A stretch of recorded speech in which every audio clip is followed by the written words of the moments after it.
2 रकात नफिल नमाज में सलातुत तौबा, सलातुल हाजा, सलातुल शुक्र वग़ैरह सबकी नियत कर सकते हैं, और क्या सबका सवाब मिलेगा या नहीं?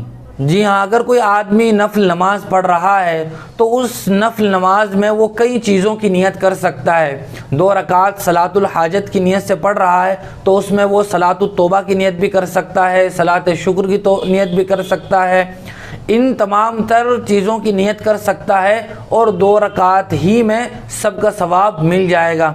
लेकिन अगर कोई आदमी सिर्फ 2 रकात पढ़ने को ये समझे और फिर बकिया दूसरी नवाफिल नमाज को छोड़ दे तो ये दुरुस्त नहीं है, ये अच्छा नहीं है, क्योंकि आदमी नवाफिल की बरकत से महरूम हो जाएगा। हाँ, अगर कोई मौका हो तो फिर वो सलातुल हाजत की नियत भी कर सकता है, अगर वो चाहे तो तहियतुल मस्जिद की भी नियत कर सकता है, तहियतुल वुज़ू की भी नियत कर सकता है।